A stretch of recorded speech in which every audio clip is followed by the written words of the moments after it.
Em São Paulo já há, inclusive, algumas promotorias que utilizam essa técnica. O promotor ele examina o procedimento policial, né? E, a partir da natureza da infração, ele encaminha o procedimento a um mediador para que o mediador, em contato com a vítima e o ofensor, encontre uma solução.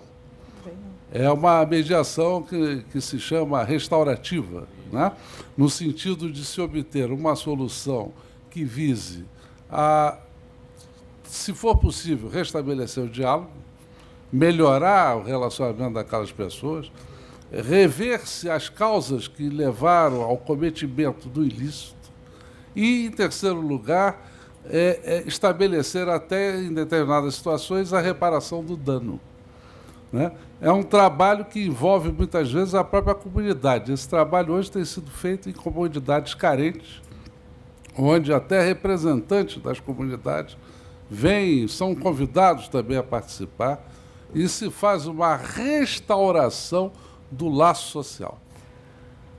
Tanto a mediação quanto a justiça restaurativa têm muitos elementos comuns, tá? E tem princípios. Por exemplo, as duas trabalham com diálogo, as duas trabalham com respeito às pessoas, as duas trabalham com restauração, eventualmente, tá? Porém, os procedimentos são distintos e uma é voltada para, por exemplo, acho que ajuda a pensar sobre o seguinte: quando existe uma relação entre as pessoas, em função da relação existe o conflito. Esse conflito é possível, é sempre possível ser mediável. É mediável, vamos dizer assim, ok?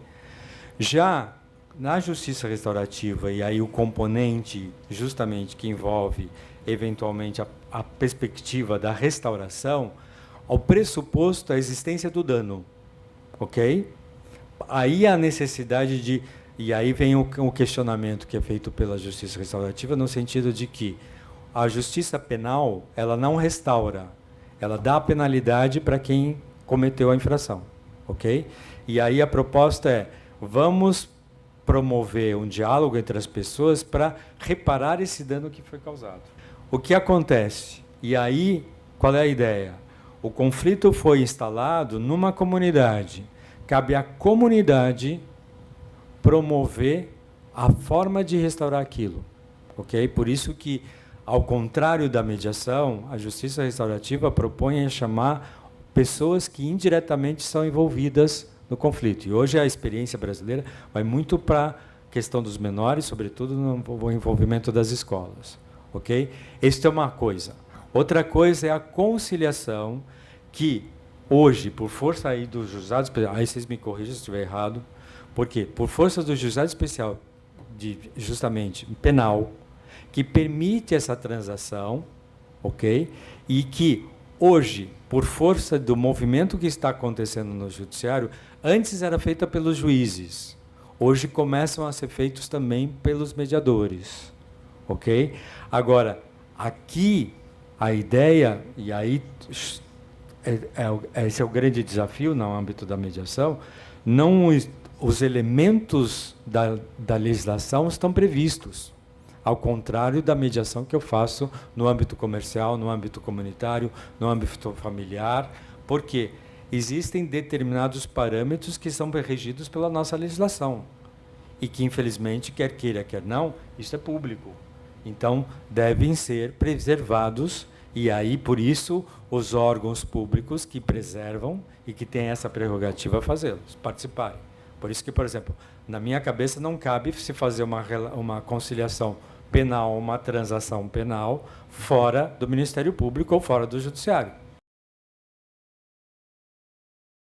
Nem alunos meus, vamos dizer, sempre os alunos são os culpados, né? Os alunos que não ouviram bem a aula lá da minha faculdade, às vezes aparece com a cláusula: qualquer questão relativa a esse contrato será solucionada por arbitragem. Ponto. Matou as partes do contrato. Que arbitragem? Onde? Quando? Que regimento?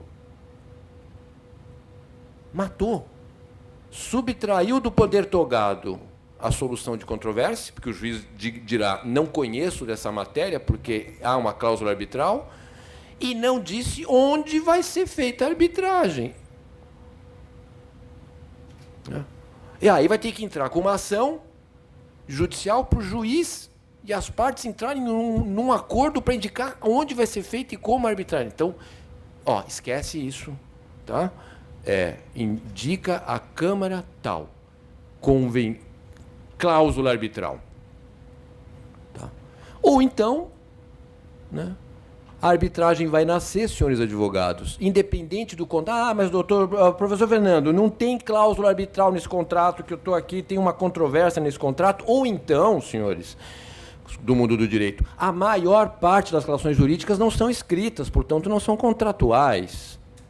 Vamos pensar em estatística, agora como economista. Um mundo muito pequeno tem contrato escrito. A maior parte do mundo não tem contrato. Não tem, e não tem controvérsia? Tem. E não tem arbitragem? Tem. Como? Eu indico, faço uma convenção de arbitragem. Eu posso estabelecer um acordo. Olha, bati o carro. Você tinha contrato com a pessoa lá? Não. Mas a gente pode, se a coisa for muito feia, combinar. Podemos... Que tal fazer isso? Discutir essa questão na CCMA. Né? Ok. Ou você quer ver o infinito? Né? É um bom argumento. Não, vamos lá. Né? Então aí não tem negócio. Aí você está condenado ao inferno. Ao infinito, né? Então, aí que está. Quando dois não querem, um não arbitra. A não ser que tenha a cláusula. Né? Quando dois não querem, um não arbitra. Agora, quando tem a cláusula, a arbitragem é compulsória, ainda que dê cabresto por ordem judicial, como eu já participei. Porque também, o que acontece com a arbitragem? Outra questão de princípio muito importante para vocês entenderem o princípio e a tensão que existe nesse mundo. A arbitragem, como técnica, ela é veloz, certo? Se ela é veloz, ela não está no infinito. Ela não é neutra, porque a velocidade não interessa a quem sabe que vai perder. Entenderam agora? Quem sabe que vai perder, prefere financiar a perda dele nas costas do judiciário no tempo do infinito. Então, senhores advogados, atenção.